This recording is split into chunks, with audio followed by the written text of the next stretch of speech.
Last, you touched upon Musk being investing in more sustainable innovation, and can you talk a little bit more about it about our audience, that what kind of innovation you have seen in the past, which is not levied as by taxes and not incentivized by the government, but some of these players like Musk or others have themselves taken initiatives, just for our audience to understand. Yeah.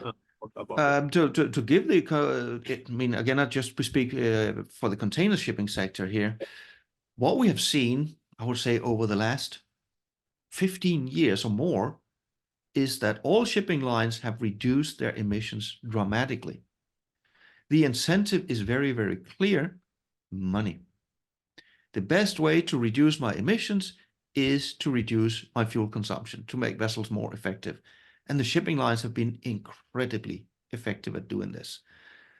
That is a major motivational driver for a lot of them. That means we have seen modifications to bulbous bows. We have seen modifications to the shapes of the hulls. We're beginning now to see ships with, you've seen some of these massive screens up front that help with some of the wind resistance. We have seen a lot of technical innovation on the engine side. All of this has been driven by, can you save fuel? Because that saves you money. Obviously, that also reduces innovation. I think that's a good example where the two agendas go hand in hand. Yeah. The challenge here is that is still using conventional fuels. And that will not help to get to zero carbon. It will reduce, and it continues to reduce. We're seeing massive fleet renewal with all the new ships that are coming on, but they're still fossil fuel ships. So it will still reduce, but not bring us towards zero. The step towards zero, the problem here is that includes a cost increase. The green fuels are much more expensive than the fossil fuels right now. That is the hurdle. And I think this is where a lot of this discussion, also regulation, then comes in. Because as long as you're saving money by saving fuel, the industry does a perfectly good job on their own on going down that path. But the green fuels, they're expensive and they're in short supply. And then we come back to my point from before. What do we then do when shippers, by and large, are unwilling to pay?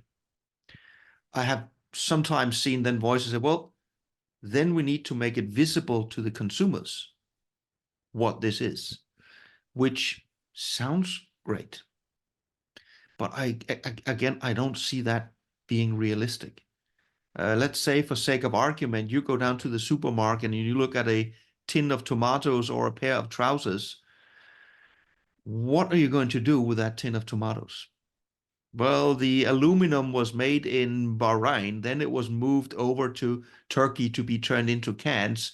Then you had the tomatoes that were shipped from 3 different countries. Then it was all put together in a plant in Greece, partly on a ship, partly on a truck, sometimes moving on a barge.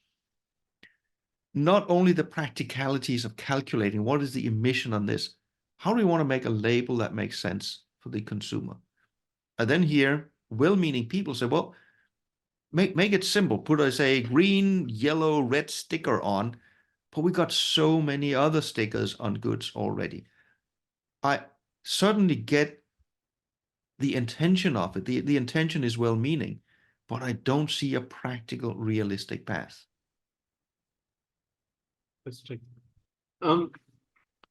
Last, you mentioned about money being an incentive for creating more efficiencies or more efficient use of the fuel, but obviously fuel is the challenge.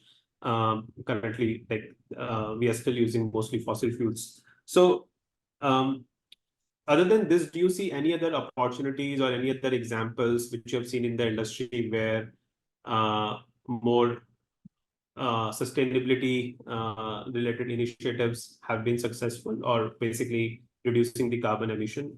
Either, again, money being an incentive, cost efficiency, or some other incentive, but that has been successful with any container.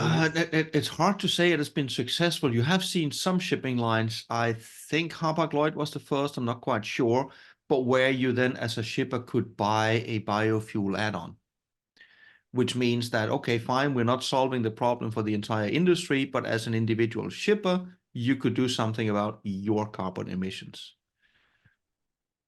it is successful in the sense that it is available. I am not so sure it's successful in terms of how many then actually choose to pay for this.